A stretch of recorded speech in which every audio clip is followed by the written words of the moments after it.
Oi Buda-Buda, selamat datang di saluran Serdadu Literasi, Senyum Literasi, Cerahkan Negeri. Nah, sama Bang Wadi nih, sebagai jenderal literasi, senang sekali bertemu dengan budak-budak sekalian. Nah, hari ini, pada topik kali ini, kita akan membahas tentang soal-soal AKM literasi. Nah, khususnya pada teks informasi. Jadi, teman-teman, teks informasi ini adalah teks yang membahas tentang informasi, data, berupa fakta. Artinya, hal-hal yang disajikan itu sangat-sangat objektif dan tentunya dengan bentuk soal pilihan ganda kompleks. Pilihan ganda kompleks ini artinya tidak seperti soal-soal yang biasanya kita kerjakan pada umumnya. Dulu budak-budak kita suka mengerjakan soal-soal pilihan ganda. Jadi hanya satu pilihan benar di antara banyak pilihan. Nah, pilihan ganda kompleks sedikit berbeda karena budak sekalian, budak literasi harus memilih lebih dari satu jawaban yang benar dari pilihan-pilihan atau opsi yang ada. Nah, seperti itu teman-teman. Tapi fokusnya adalah teks informasinya mengenai infografis nih.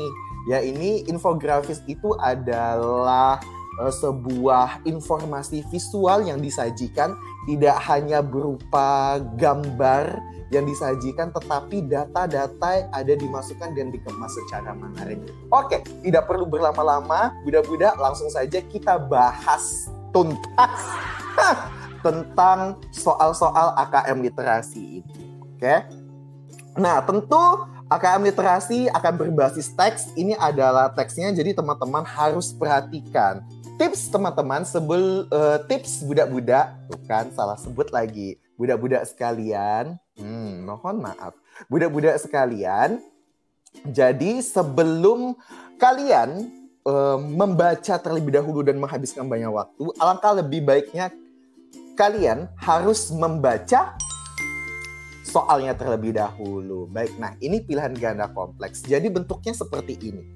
Nah, bentuknya adalah di sini ada tabel pernyataan yang berisi berbagai pernyataan. Ada 4 pernyataan, kemudian juga ada tabel di sebelahnya benar atau salah. Jadi teman-teman harus mencentang bagian yang benar yang mana pernyataannya dan juga mana bagian yang salah. Nah, namun sebelum itu kita lihat nih teman-teman, kita lihat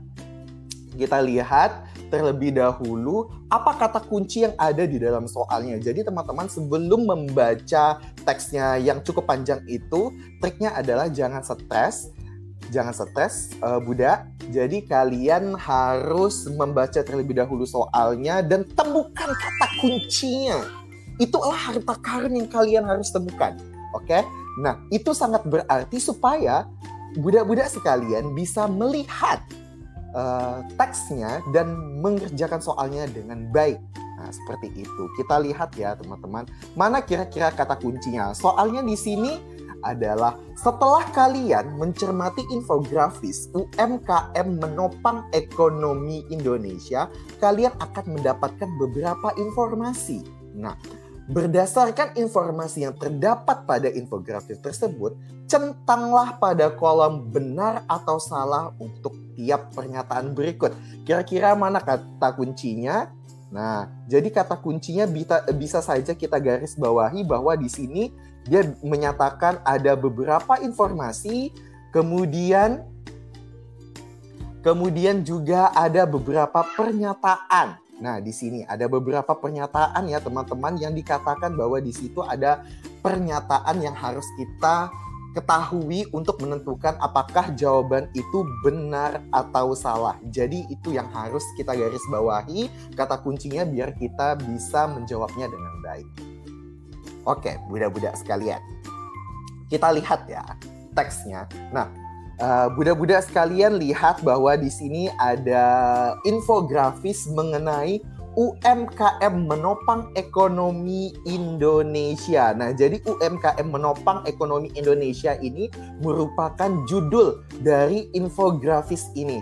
Nah, itu adalah judul dari Infografis ini kemudian sudah Bang Wah katakan sebelumnya bahwa infografis ini memuat dan menyajikan data-data yang divisualkan. Jadi ini ada data-data yang divisualkan, ada jumlah unit usaha, ada kontribusi tenaga kerja, dan yang terakhir ada kontribusi UMKM. Kemudian di sini juga ada penerimaan PPh UMKM dalam 5 tahun terakhir, dan juga ada data terakhir tentang keputusan seberapa banyak pajak itu diturunkan dari UMKM-nya. Nah, jika kita lihat kembali ke soalnya, kita harus baca nih teman-teman, pernyataan mana yang merupakan jawaban yang benar.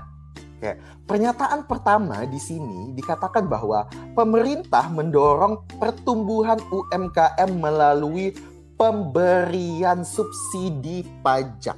Oke, kita lihat kembali teksnya, tapi sebelum itu kita selesaikan dulu. Usahakan kalian membaca sampai habis dulu pernyataannya atau soalnya, baru kalian kembali pada salin dia sebelumnya, budak-budak, agar kalian langsung menemukan jawabannya. Kemudian pernyataan kedua adalah peningkatan penerimaan UPH UMKM orang pribadi dan PPh UMKM badan selalu meningkat.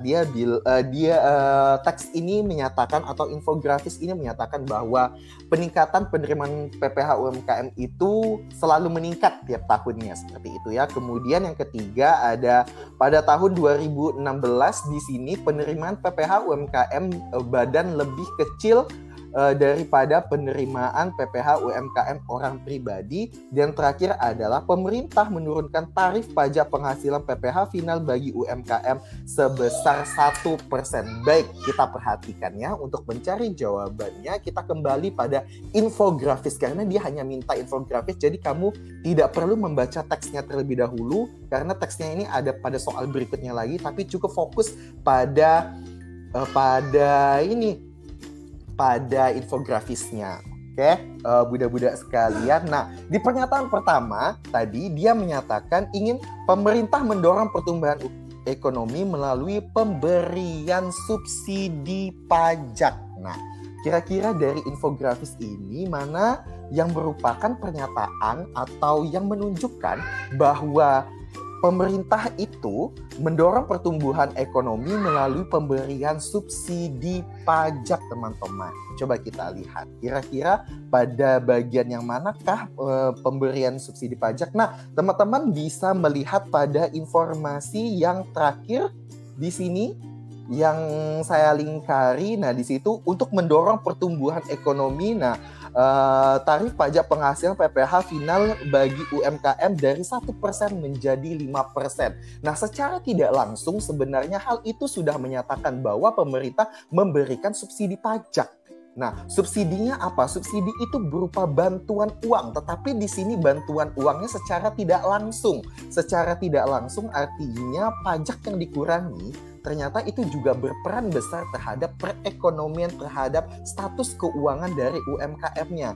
Nah, uang itulah dari pengeluaran pajak yang mendapat keuntungan dari UMKM tersebut. Jadi itu merupakan keuntungan dari UMKM. Jadi secara tidak langsung bahwa pernyataan nomor 1 itu merupakan jawabannya adalah benar, bahwa pemerintah itu sudah mendorong pertumbuhan UMKM melalui pemberian subsidi pajak. Baik. Oke, benar ya, berarti jawabannya teman-teman ya. Kita centang di sini menjadi benar.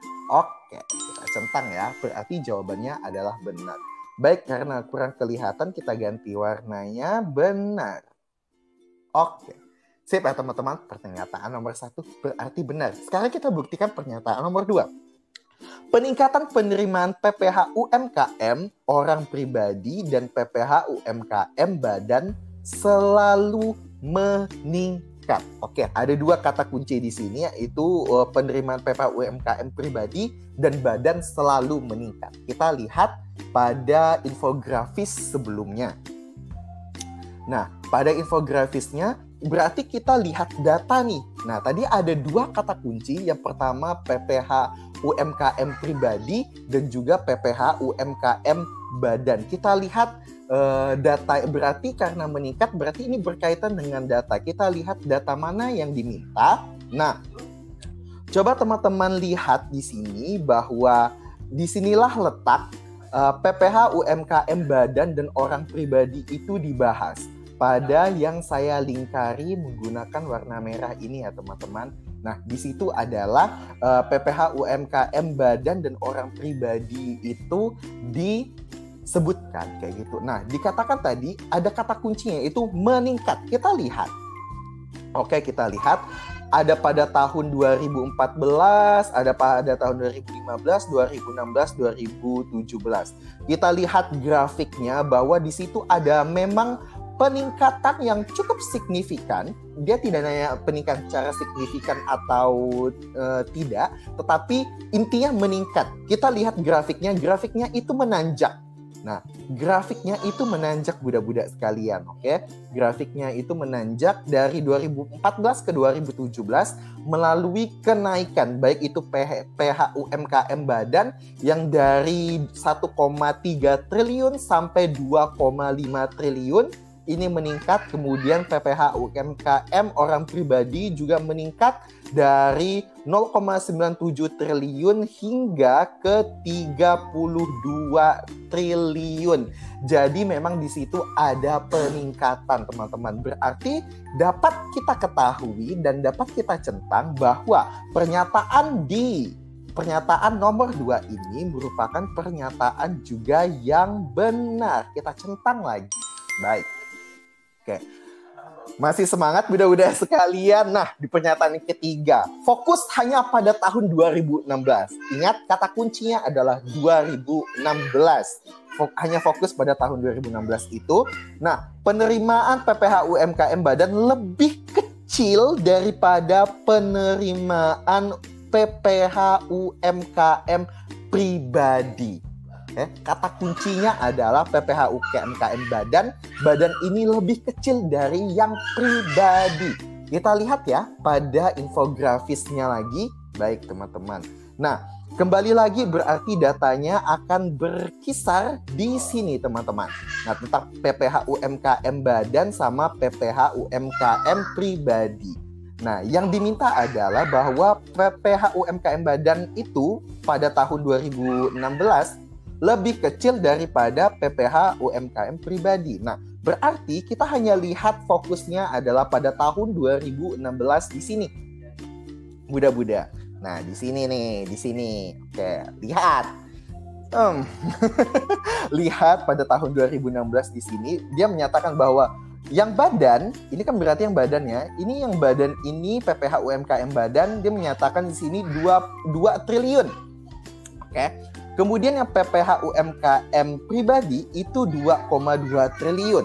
Nah, berarti memang PPh UMKM badan atau pajak penghasilan UMKM badan ini memang lebih kecil budak dari PPh UMKM orang pribadi karena yang pribadi itu besarnya PPh-nya adalah 2,2 triliun. Jadi memang lebih kecil. Jadi dapat diketahui untuk pernyataan nomor 3 adalah benar ya teman-teman. Oke, kita centang. Nah, inilah yang dinamakan bentuk soal pilihan ganda kompleks. Jadi jawabannya bisa lebih dari 1. Udah ada 3 pilihan jawaban yang benar. Nah, apakah yang terakhir itu salah? Bisa jadi juga pilihan terakhir adalah benar, teman-teman. Tapi kita harus teliti dan lebih jeli lagi karena semakin banyak kita menjawab jawaban benar akan semakin maksimal juga nilai kita. Oke, teman-teman. Kita lihat ya, di pernyataan nomor 4 menyatakan bahwa pemerintah menurunkan tarif pajak penghasilan PPh final. Final artinya bahwa PPh itu udah benar-benar tidak bisa diganggu gugat. Itu udah jadi, udah ketok palu, teng teng teng. Udah ketok palu, teng teng teng, budak-budak. Jadi tidak bisa diganggu gugat lagi. Dia menyatakan bahwa PPh finalnya UMKM itu sebesar 1%. Kita lihat datanya, apakah PPh-nya itu finalnya adalah 1%? Nah, kalau kita lihat infografisnya lagi, itu terdapat di akhir, teman-teman, terdapat di akhir untuk mendorong pertumbuhan UMKM. Tarif pajak penghasil PPh final bagi UMKM di sini dinyatakan bahwa turun katanya dari 1% menjadi 0,5%, teman-teman. Nah, jadi di situ ditunjukkan bahwa memang UMKM-nya itu PPh-nya menurun dari 1% menjadi 0,5%. Jadi finalnya itu bukan 1%, tapi 0,5%. Nah, kita lihat pada pernyataannya, berarti di sini pernyataan menyatakan bahwa UMKM itu final PPh-nya 1%, padahal di infografisnya dinyatakan 0,5%. Jadi tentu saja jawaban yang tepat adalah pernyataan itu merupakan jawabannya adalah apa, Buddha? Bisikan saya. Oke, benar. Jawabannya adalah salah ya, teman-teman. Oke, jawabannya adalah salah. Karena PPh finalnya adalah 0,5, bukan 1%. Nah, seperti itu. Kita sudah menjawab nih satu soal yang berkaitan dengan pilihan ganda kompleks, khususnya pada infografis. Oke, kita lanjut pada soal berikutnya, Buddha. Oke, ini teksnya masih sama, tapi sebelumnya lagi kita harus lihat dulu soalnya dan kita harus temukan kata kuncinya terlebih dahulu agar teman-teman bisa memahami dan mengingat dan tidak menghabiskan banyak waktu untuk mengerjakannya. Baik, di sini teman-teman dinyatakan bahwa setelah mencermati infografik dan teks, nah infografik dan teks di sini dikatakan, dia menyatakan kalau sebelumnya hanya infografis, jadi kita hanya cukup melihat infografisnya aja. Di sini dinyatakan bahwa infografik dan juga teks, berarti kita harus melihat keduanya.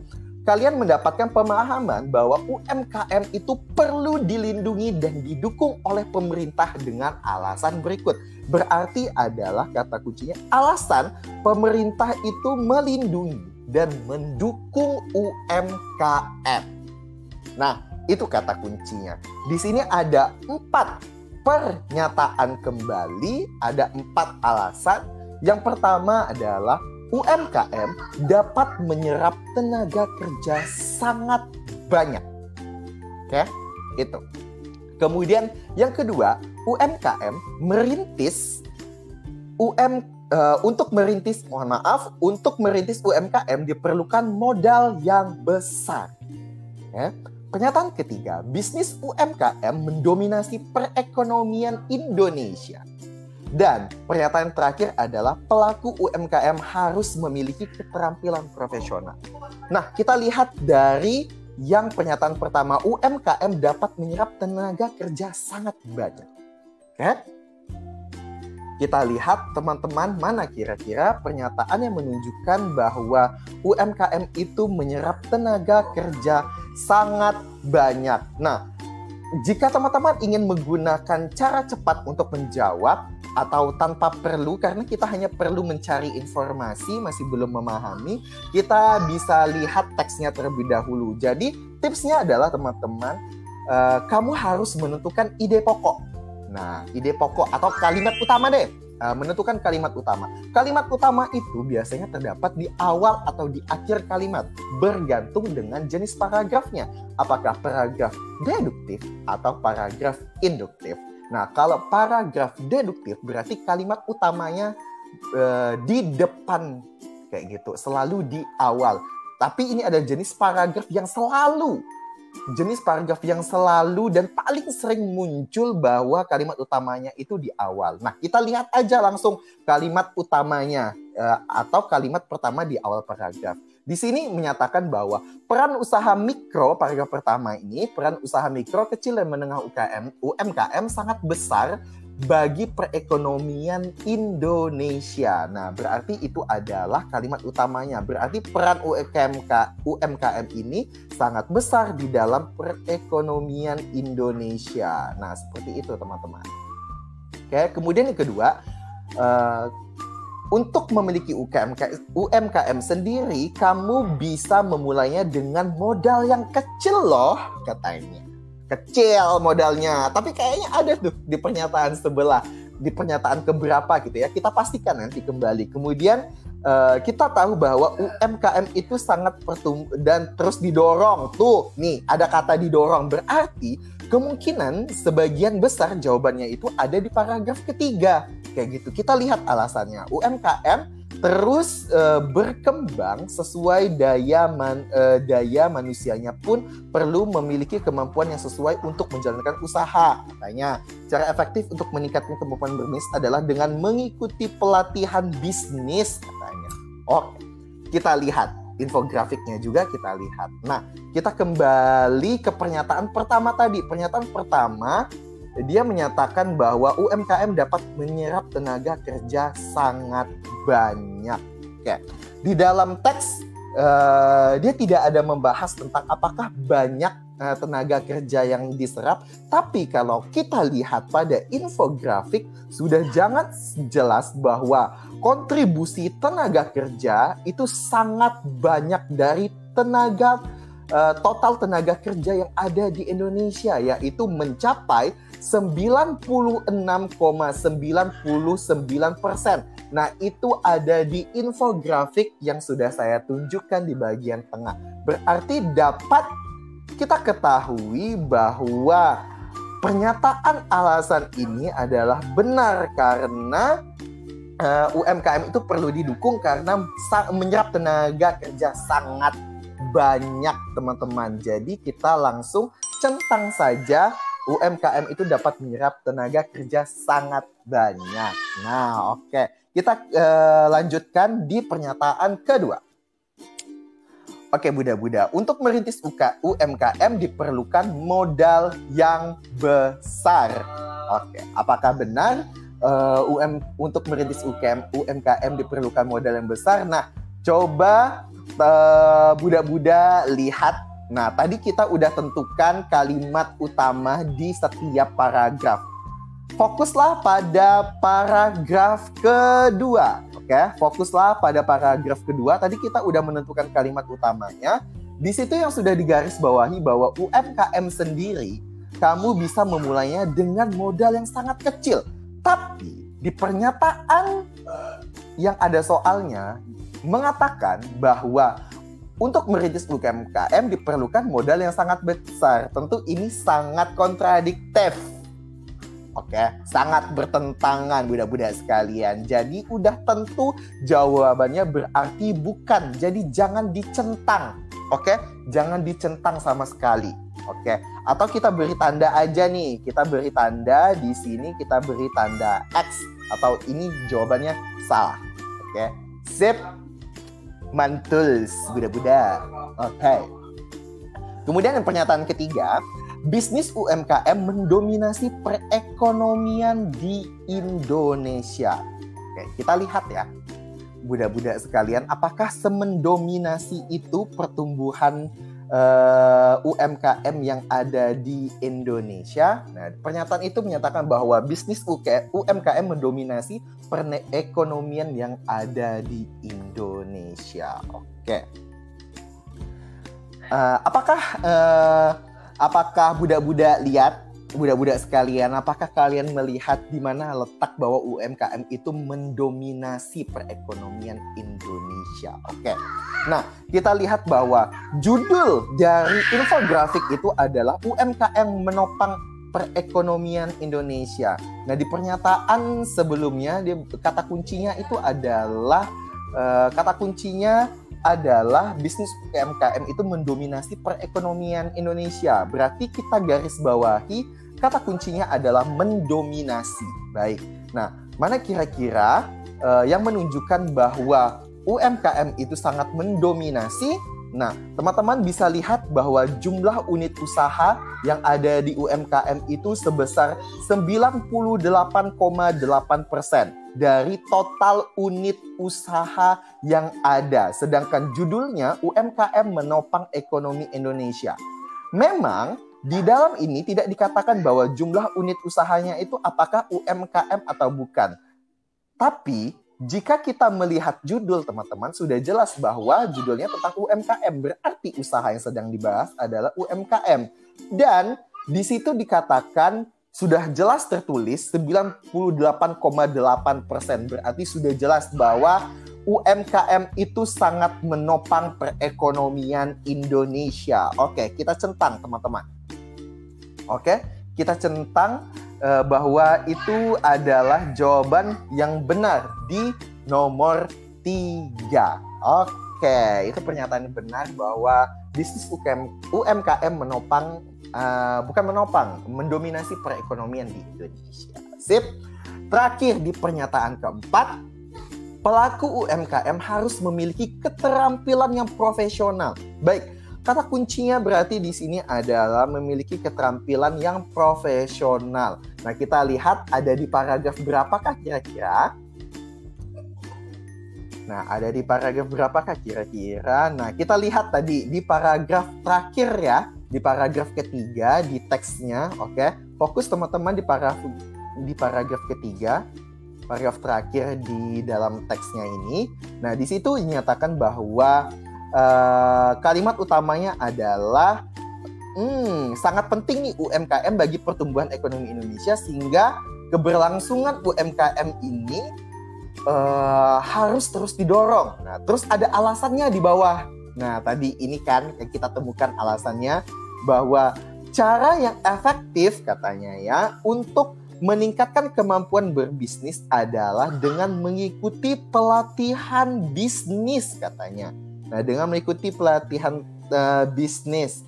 Jadi, di sini bahwa pelatihan tersebut biasanya didatangkan oleh para pelaku terbaik, katanya kan, salah satu programnya. Dan pelatihan itu mendatangkan juga pelatih yang sangat kompeten di bidangnya. Artinya bahwa untuk mendorong perekonomian tersebut, untuk meningkatkan kemampuan berbisnis, jadi perlu mengikuti pelatihan. Nah, jika kita hubungkan teman-teman dengan pernyataan yang keempat, pelaku UMKM harus memiliki keterampilan profesional, ya harus ikut pelatihan agar bisa profesional. Jadi berarti jawaban atau pernyataan nomor 4 adalah benar. Nah, sekian Buda-Buda hasil pembahasannya. Sangat mudah sekali untuk menjawab dan membantai soal-soal AKM literasi, khususnya di sesi ini adalah di teks informasi pilihan ganda kompleks, dan teksnya itu yang disajikan adalah infografis. Jadi sudah kita ketahui, kita simpulkan bahwa di pilihan ganda kompleks ini jawabannya bisa lebih dari 1 ya teman-teman. Dan mohon maaf Buda-Buda sekalian, bisa lebih dari 1. Oke? Nah, itu saja untuk pertemuan dan pembahasan soal AKM literasi bagian pilihan ganda kompleks. Kita akan ketemu di soal yang berikutnya dan jenis-jenis yang berbeda dan bervariasi. Bang Wah di sini. Oi Buda-Buda, sampai jumpa. Sampai ketemu di video dan konten berikutnya. Yoi.